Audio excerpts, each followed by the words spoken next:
ఎలాంటి మోడల్స్ కావాలో చెప్తే 100 రకాల మోడల్స్ చూపించగలను. మీరు వీధుల్లో మూరా కొలతేసి అమ్ముకునే వాళ్ళని పోటీలో పెట్టి మమ్మల్ని అవమానించటం కరెక్ట్ కాదు.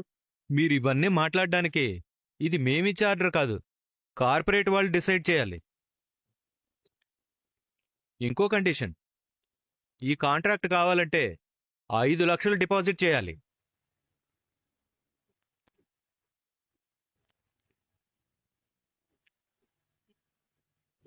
5 లక్షలా?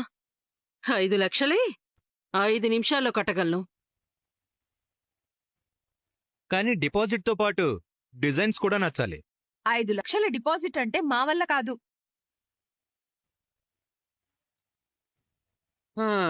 రాక మనం కూడా వెళ్దాం. ఏంట్రా 5 లక్షల డిపాజిట్ కూడా కట్టలేననుకుంటున్నావా? కాదు, కార్పొరేట్ వాళ్ళకి నచ్చే మోడల్లో మనం డిజైన్ చేయలేము అంటున్నాను. నేను చేయగలను.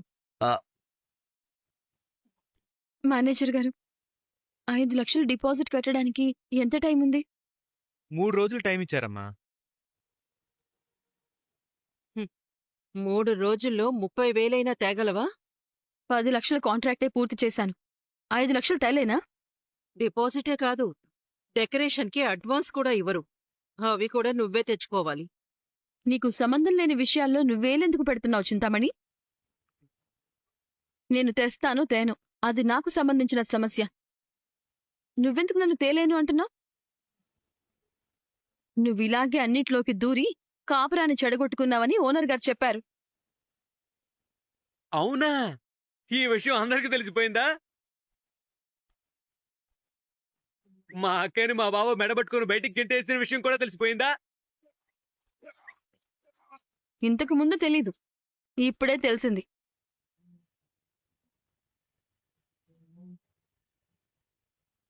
దగ్గర్రారా. రానక్క, నేను చాలా బిజీ. నీ స్థాయికి మించి ఆశలు పెట్టుకోకు. నీ స్థాయి ఎప్పుడో పడిపోయింది, ముందది గుర్తుంచుకో. 5 లక్షలు నీ స్థాయికి చాలా ఎక్కువ. మా ఆయన జేబులో ఎప్పుడు చేయి పెట్టావు?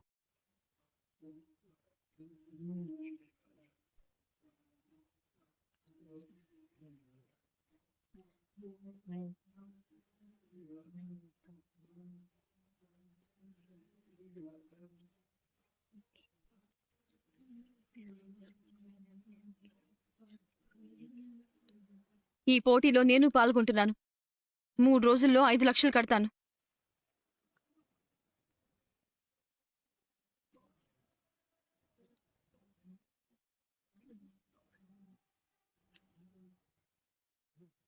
రాకపోదాం, ఎలాగో నీకు రాదు గాని.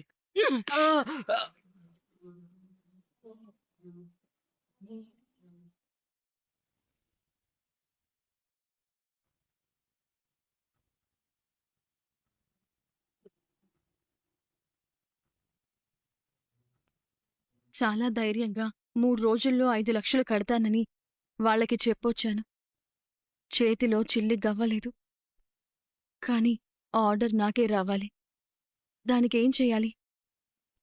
ఎవరినడగాలి? ఎవరు అంత డబ్బు సర్దగలరు? ఈయన్నడిగితే ఏమంటారో చెప్పి చూస్తాను. ఏం చేయాలో ఆయనే చెప్తారు. అసలు ఈయనొచ్చాడో లేదో పైకెళ్ళి చూద్దాం. ఒక్క 5,000 తగ్గాయన్నా. నాకు సాయంత్రం వరకు టైం ఇవ్వు, ఏదో ఒకటి చేసి నేను తెచ్చికడతాను. నిజం అన్నా, 5,000గా. నేను 5 లక్షలు అడుగుదామనొస్తే ఈయన 5,000కే కింద మీద పడిపోతున్నారేంటి? అన్న నిజమన్నా, నమ్మన్నా. సాయంత్రం 6 గంటలకు 5,000 కూడా కలిపి మొత్తం డబ్బులు నీ చేతిలో పెడతాన్నా. లేదంటే నా కారు తాళాలు నీ చేతిలో పెడతాను. ఓకే అన్నా, మంచిదన్నా, ఉంటాను. మీనా, నువ్వెప్పుడొచ్చావు? 5 లక్షలు అదే 5,000 తక్కువయ్యాయని మీరు ఫోన్లో చెప్తున్నప్పుడు. మనలాంటి వాళ్ళకి 5,000 సమస్యే, 500 సమస్యే, 5 రూపాయలు కూడా సమస్యే. ఇవన్నీ ఎప్పుడు ఉండేలేవే గాని నువ్వేంటి అలా ఉన్నావు? ఏం లేదండి. ఆహా లేదు, నీ మొహం చూస్తుంటే నువ్వు నన్నేదో అడగాలని నన్ను వెతుక్కుంటూ వచ్చావని నీ కళ్ళు చెప్తున్నాయి. వద్దు మీనా, ఈ బాలు దగ్గర ఏం దాచొద్దు. అదేం లేదులేండి, ఏదో అడగాలనుకున్నాను. కానీ పర్లేదులే, వదిలేయండి. ఏదో అడగాలనుకున్నావు గాని అడగలేకపోతున్నావు. ఎందుకు అడగలేకపోతున్నావు? భయమా, సిగ్గా, బిడియమా లేక భయంతో కూడిన సిగ్గు వల్లొచ్చిన బిడియమా? చెప్పండి శ్రీమతి గారు. భార్య కోరిక తీర్చలేని భర్త భర్తే కాదు. భార్యాభర్తల బంధం గురించి శ్రీకృష్ణుడు భగవద్గీతలో ఏం చెప్పాడో తెలుసా? మ్మ్హ్మ్. నాకు కూడా తెలీదు. అయినా పర్లేదు, అడుగు. కొండ మీద కోతి కావాలా, చిటారు కొమ్మ మీదున్న పండు కావాలా? ఏం కావాలి? 5 లక్షల డబ్బు కావాలి.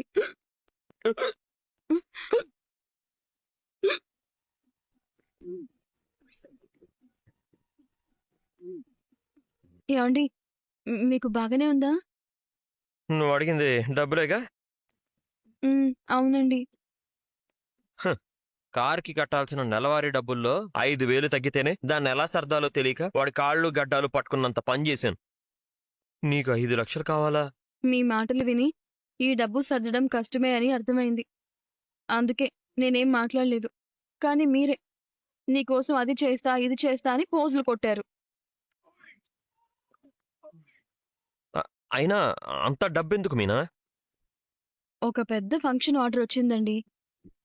కానీ దానికి డిపాజిట్ కడితేనే ఆర్డర్ ఇస్తారంట. లాభాలు కూడా బాగానే మిగులుతాయి. కానీ కానీ మనం అంత డబ్బు ముందే కట్టలేం కదా. ఇదే మాట చింతామణి కూడా అనిందండి.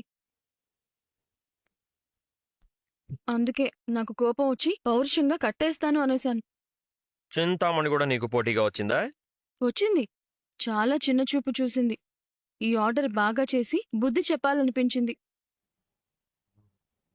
చెప్పేద్దాం. అలాంటి వాళ్ళకి తగిన బుద్ధి చెప్పాల్సిందే. కానీ ఎలా? డబ్బులు లేవు కదా. మన చుట్టూ ఉన్న వాళ్ళంతా మనలాంటి వాళ్లే కదా. ఎవరిస్తారు మనకు అంత డబ్బు? ఒక పని చేద్దాం, మన నాన్న అడుగుదాం. అంత డబ్బా మావయ్య దగ్గర లేదు కదా. కనీసం మంచి సలహా ఇస్తారు కదా. చూద్దాం పద.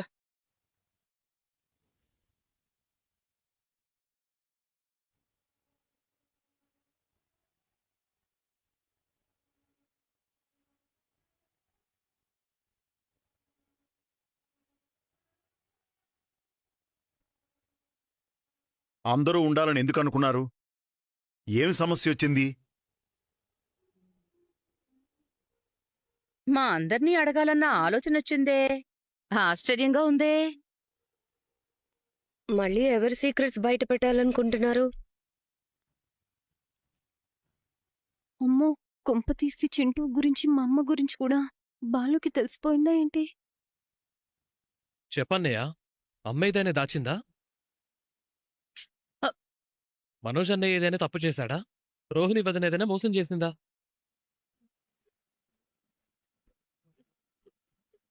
నువ్వింత తెలివైన వాడివి ఎప్పుడయ్యవరా? శృతిని చేసుకున్నాక. మీరంతా ఆగండి, వాళ్ళని చెప్పనివ్వండి. నాకు డెకరేషన్ చేసే ఆర్డర్ వచ్చింది మావయ్య గారు. చాలా పెద్ద ఆర్డర్ అది. ఈ డెకరేషన్ చేసే వృత్తిలో నాకు గట్టి పోటీ ఉంది. ఎప్పటినుండో ఇందులో పాతుకుపోయిన చింతామణి అనే ఆవిడ అడుగడుగునా అడ్డుపడుతోంది.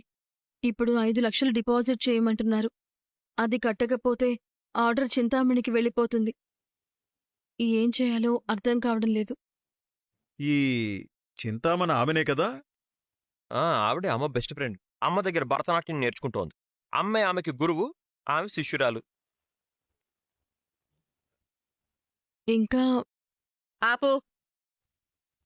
ఏంటి, నువ్వింకా ఆవిడ చేతులు పట్టుకుని వదల్లేదా? కాళ్ళు కూడా కలిపి తైతక్కలాడుతోంది. మన దగ్గర చింతామణి గుట్టు బయటపెట్టే వీడియోలున్నాయి కదా.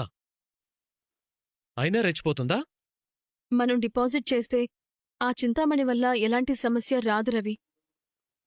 అత్తయ్య ఏదైనా చెప్పకుండా ఉంటే చింతామణి నుండి సమస్య లేదు. నేను చింతామణికేమీ నూరిపోయడం లేదు. తనకి డెకరేషన్ బిజినెస్లో ఎన్నో ఏళ్ల అనుభవం ఉంది. తనతో పోటీ పడితే కష్టం. అయినా ఏనుగుతో చీమకి పోటీ ఏంటి? ఏనుగు ఎంతున్నా చీమ చీమంతున్నా ఏనుగు చెవిలో చీమ దూరిందంటే అల్లాడిపోతుందే తప్ప అనుభవం ఉంది కదా అని నొప్పి తట్టుకుంటుందా? ఎదుటి వాళ్ల బలం గురించి నాకు అవసరం లేదు. నా బలం నాకు తెలుసు. తెలిస్తే నీ పుట్టింటి నుంచి 5 లక్షలు తీసుకురావే. తెచ్చి బిజినెస్లో పెట్టుకో. మీరు మాట్లాడితే కోడళ్ళ పుట్టింటి మీదే పడతారేంటి? అలా పుట్టింటి మీద పడ్డందుకే రోహిణి ఇంతదాకా తెచ్చుకుంది. నేను రోహిణిలాగా మిమ్మల్ని మెప్పించటం కోసం అప్పులు చేయను, అబద్ధాలు చెప్పను. నా భర్తని, నా అత్తింటిని మోసం చేయను. నీది అత్యాసే. ఇంటింటికి వెళ్లి పూలు వేసి రూపాయో 2 రూపాయలో సంపాదించుకోక ఓ పెద్ద డెకరేషన్ చేస్తానని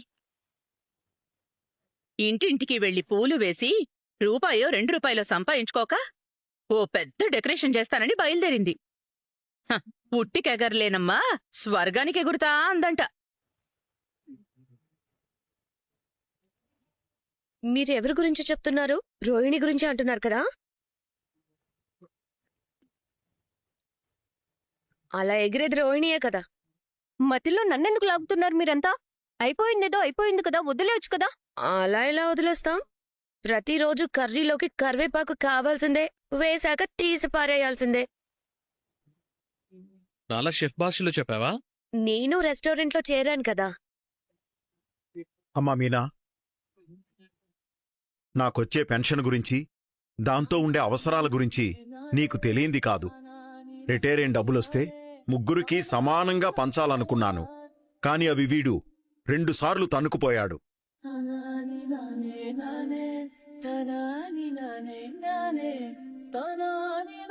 అయినా మీకోసం నా స్నేహితుల దగ్గర అప్పు కోసం ప్రయత్నం చేస్తాను. డబ్బులు లేకుండా బిజినెస్ ఏంటి నాన్న? దానికోసం నువ్వెందుకు అప్పు చేయాలి? వీళ్ళు డీల్ పూర్తి చేయగలరో లేదో అన్న అనుమానం ఉంటేనే డిపాజిట్ అడుగుతారు. డబ్బులు లేకుండా ఆర్డర్ ఎలా పూర్తి చేస్తారు? అన్న సలహాలిస్తున్నాడు. అన్నీ మింగిన అన్న మింగడానికి ఏమీ మిగలక ఉచిత సలహాలిస్తున్నాడు. రే, నువ్వు కాసేపు అన్నీ మూసుకుంటావా? పలుమార్లు మోసపోయినాడా? వీళ్ళెన్ని తిప్పలు పడ్డా ఆ చింతామణి ఆర్డర్ వీళ్ళకి దక్కనివ్వదు.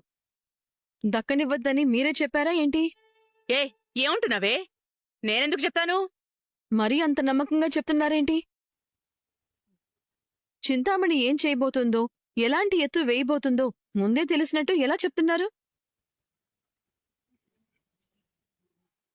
నా నగలున్నాయి, పోనీ అవి తాకట్టు పెట్టుకోండి.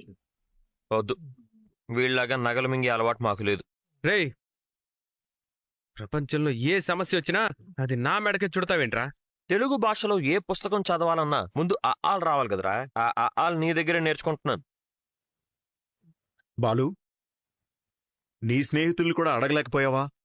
ఎవరు? డ్రైవర్లా? ఒక పూట పని చేయకపోతే 2వ పూట తిండి ఉండదు. రే, అందుకే వాళ్ళంతా పని చేస్తారా. నీలాగా ఏది పడితే అది మెంగరు పందిలాగా. ఇంకా మూసుకో. నానా, 5 లక్షలు డిపాజిట్ ఏర్పాటు చేయడానికి నా దగ్గర ఒక ఐడియా ఉంది. కాకపోతే మీరే ఒప్పుకోవాలి. అర్థమైంది. ఇంకా దాని మీద పడలేదేంటా అనుకుంటున్నాను. ఇంత అర్జెంటుగా అందరినీ కూర్చోబెట్టి బీదరుపులు మొదలుపెట్టినప్పుడే దేనికి ఎసరు పెట్టబోతున్నారో తెలిసిపోయింది. తమరికి అలా ఎలా తెలిసిపోతుంది? నేనేం అడగబోతున్నాను, దేనికి ఎసరు పెట్టబోతున్నానో చెప్పండి జ్ఞానావతి. ఈ ఇంటి పత్రాలు పెట్టిన చోట ఆ పత్రాల మీదే మళ్ళీ అప్పు తేవాలనుకుంటున్నారు, అంతే కదా?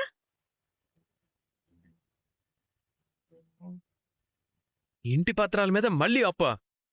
అది ఉమ్మడాస్తే దాని మీద అలా ఎలా అప్పు తీసుకుంటారు? ఆ విషయం అమ్మిల్లు తాకట్టు పెట్టి వదనకు పార్లర్ పెట్టించినప్పుడు తెలీదా? అప్పుడెందుకు అడ్డుపడలేదు?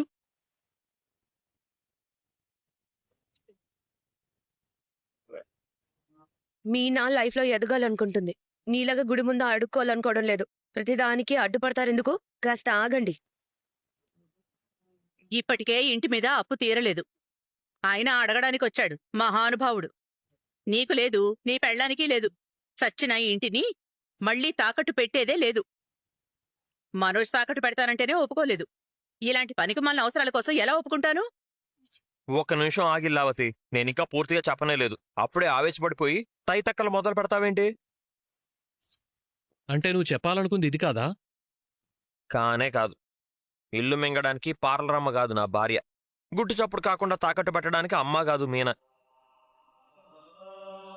మరైతే ఇంక ఏం ఛాన్స్ ఉంది బాలు? ఇల్లు తాకట్టు పెట్టమని ఆయన ఎప్పటికీ అడగరు. అలాంటప్పుడు మీ ఆయన మా ఆయన పర్మిషన్ ఎందుకు అడుగుతున్నాడు? నువ్వు మనోజ్ గాడు కాస్త నోరు మూస్తారా? వాణ్ణి పూర్తిగా మాట్లాడనివ్వకుండా ఎవరైనా అడ్డుపడితే మెడ పట్టుకొని బయటికి గెంటేస్తాను. రూపాయి సాయం చేయరు, పైనుంచి నా కోడల్ని తక్కువ చేసి మాట్లాడతారా? నోరు మూసుకోండి. అత్తయ్య, మంచైనా చెడైనా కష్టమైనా సుఖమైనా అందరం ఒకే ఇంట్లో కలిసుండాలనే అనుకుంటాం తప్ప ఇల్లు లేకుండా చేయాలి అనే ఆలోచన మాకెప్పుడూ లేదు. ఇప్పుడొక అవసరం వచ్చింది కనుక ఒక అవకాశం ఉందని మాత్రమే చెప్తున్నారు. అది కూడా మావయ్య ఒప్పుకుంటేనే, లేదంటే లేదు. బాలు, ఏంట్రా అవకాశం? బామ్మ పొలం ఉంది కదా నాన్న, బామ్మని అడిగి దాని మీద లోన్ తీసుకోవాలనుకుంటున్నాను.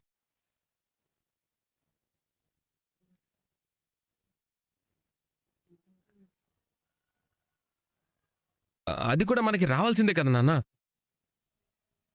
వీడు తాకట్టు పెట్టి విడిపించకపోతే అందరికీ నష్టమే కదా. రే, పళ్ళు రాలగొట్టి నీతోనే మింగిస్తా. ఏరా, నాన్న 40 లక్షలు ఎప్పటికి ఇచ్చావా?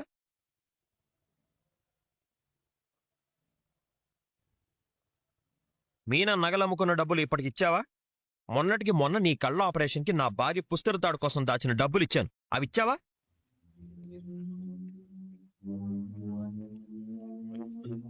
ఇంకోసారి అడ్డుపడ్డావంటే చెప్పు తెగేదా కొడతా. నాన్నకి తప్ప ఏ ఎదవా అడ్డుపడ్డానికి వీల్లేదు.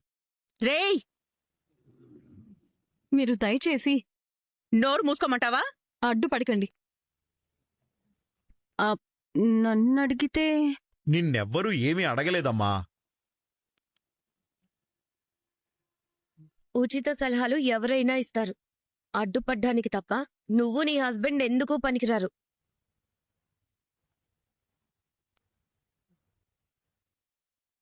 బాలు, పొలం అనేది బామ్మాస్తి. దానిమీద అన్ని హక్కులు మా అమ్మకే ఉన్నాయి, మీ అమ్మకు లేవు. అడ్డుపడితే నాతో చెప్పు. నువ్వు మీనా అడిగితే కళ్ళు మూసుకొని పొలం పత్రాలు మీ చేతుల్లో పెడుతుంది, సరేనా? ఇందులో వేరే ఏ కోన్ కిస్క శృతి! పద.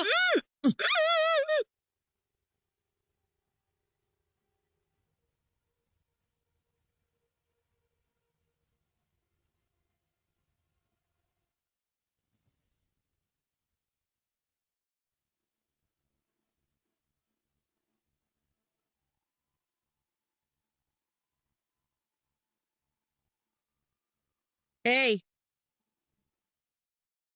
ఏయ్, నిన్నే.